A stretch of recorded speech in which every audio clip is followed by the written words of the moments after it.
Von Atzingen. Yay!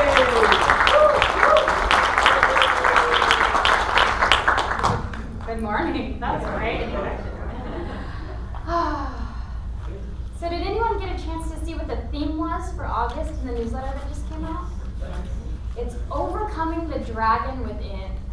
And I love this because it automatically reminded me of one of my favorite movies as a child, and that was Sleeping Beauty. For those of you who might not remember, at the end of Sleeping Beauty, the prince has to slay the dragon in order to get to the princess and wake her and save her, and then they go live happily ever after. And so I probably watched it over 100 times, but it wasn't until I was collecting my thoughts for this morning that I realized what a great metaphor for life that movie is. I mean, how many of us have found ourselves just kind of sleepwalking through life? Until one day maybe we came into a center for spiritual living, or we took a class, or we read a book, or had a conversation with somebody, and something inside of us started waking us up. And it said, maybe life isn't always what we had thought. Maybe it doesn't have to be hard or rough. Maybe we don't have to be so negative. Maybe life isn't about just always barely hanging in there. And so I know for me, some of the dragons or things that have gotten in my way in my life haven't necessarily been worry and regret, but flat out fear. I have been afraid of pretty much everything so far in my life. Currently, I'm afraid of heights, no matter what I do to try to overcome it.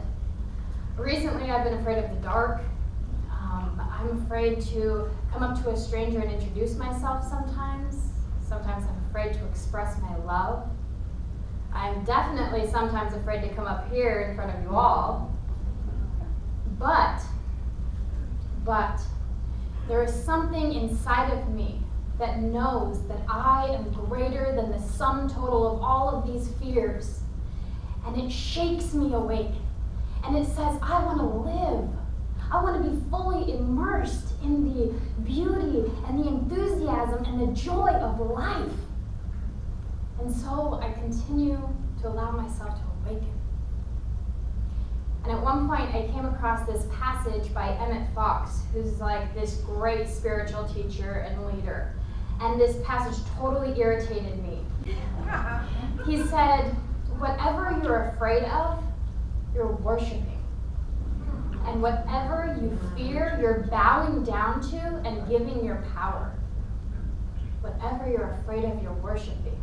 And so this frustrated me because I knew he was right. I didn't want to give my fear away I didn't want to give my power away to fear. And so I held this intention within me to see past my fear. And at one point during meditation, this inner voice, it said to me, Nicole, very sternly, Nicole, from this moment on, whatever you do in your life, if it's in the name of good, just say yes and you'll be okay. Just say yes and you'll be okay. And so I listened. And so it was about 3.5, maybe 4 years ago when I came to this center, and I told Reverend Josh that I needed to be a practitioner and that I needed to be a minister, and I just kept saying yes. And so do you know what that voice was that was within me, that was calling me to say yes to my good?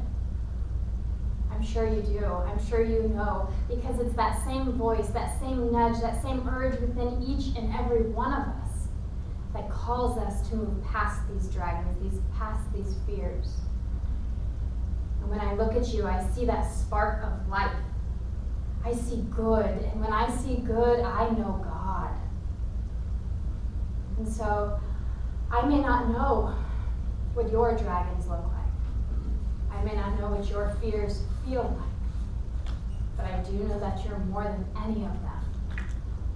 And I know that there is something original and beautiful and absolutely exquisite just bursting at the seams to express through you.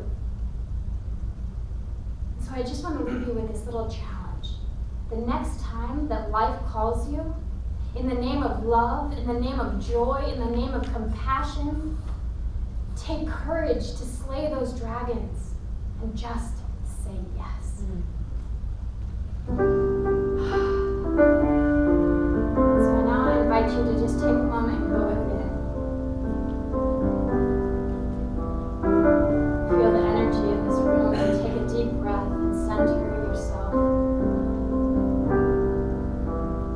Pour yourself in me. Pour yourself into my heart.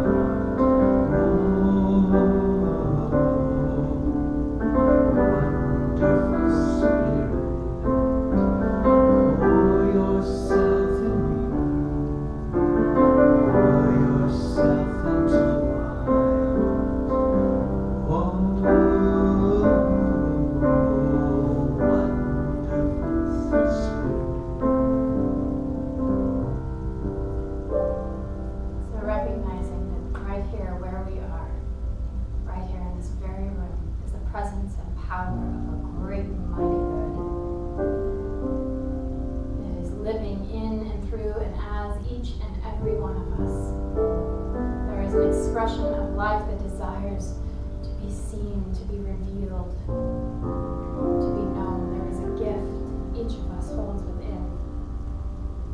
And I declare this time a time of expression, a time of joy, a time of brave, courageous, triumphant life. So in gratitude for this service, for this spiritual community, for Reverend Josh and the musicians, for each and every aspect of this morning,